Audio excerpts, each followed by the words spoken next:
Salam alaikum, que la paix soit sur vous. Je voulais faire une petite vidéo aujourd'hui concernant le prophète Nathan dans le Coran. Ça paraît fou à dire ainsi, mais effectivement, quand on connaît la Bible et qu'on lit le Coran à la lumière biblique, on voit qu'il y a deux, trois passages coraniques où ça fait référence à une histoire que le prophète David aurait entretenue avec le prophète Nathan. Donc je vais vous lire le passage consensuel, la traduction consensuelle. Ça se trouve dans la sourate Saad, la sourate numéro 38, qui représente la lettre Sad, au verset 21 jusqu'au verset 25. Voyons voir ce qu'il est écrit. Bien sûr, c'est une traduction consensuelle, qu'on soit d'accord. Connais-tu l'histoire des disputeurs qui ont escaladé le prétoire? C'est un petit peu flou, je sais. Et s'introduisirent auprès de David qui en fut saisi de frayeur. Attends, le même David qui a battu Goliath a eu peur de deux petits voleurs? Bref, ne crains rien, lui dirent-ils. Nous sommes deux plaideurs. L'un de nous a agi iniquement envers l'autre. Départage-nous en toute justice et sans partialité. Guide-nous vers le droit chemin. Cet homme est mon frère, traduction consensuelle, qu'on soit d'accord, déclara l'un d'eux. Il possède 99 brebis, et moi je n'ai qu'une brebis. Quelle histoire stupide! Pourquoi déjà il viendrait se disputer il viendrait carrément escalader le mur pour demander ça au roi David, carrément. Vous voyez pas qu'il y a, en fait, c'est une parabole, toute cette histoire n'est qu'une parabole en réalité. Il m'a demandé de lui céder pour compléter son troupeau, et j'ai dû m'incliner devant son insistance. Ceci c'est une parabole, c'est pas pour du vrai, il n'y a pas de vrais moutons, il y a pas de... Vous allez voir après de quoi il s'agit réellement. Après, regardez comment il a jugé David. Ton frère, répondit David, a effectivement commis une injustice. Donc là, David il dit clairement qu'il y a une injustice en te demandant ta brebis pour l'ajouter à son troupeau. Ah.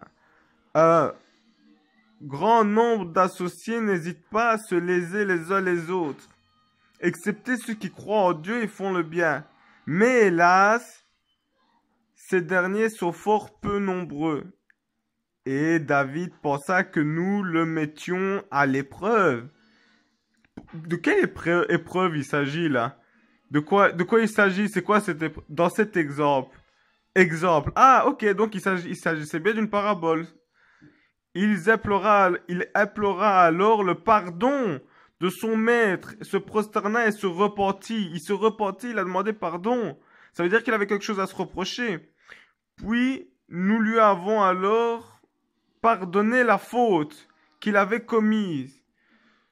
Nous lui réservons auprès de nous une bonne demeure, etc.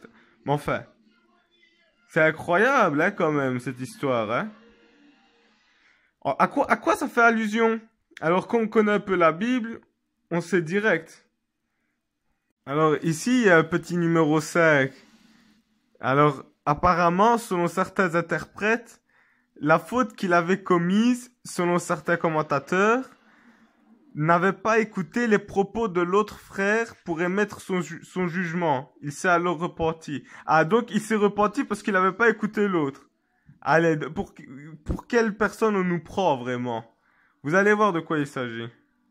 Passons à la Bible maintenant et regardons ce qui est écrit dedans. Dans 2 Samuel chapitre 12, nous pouvons lire au premier verset, Nathan a été envoyé à David et il dit à David, dans une ville, 2 hommes, un riche et un pauvre. Deuxième verset, le riche avait des brebis en grand nombre.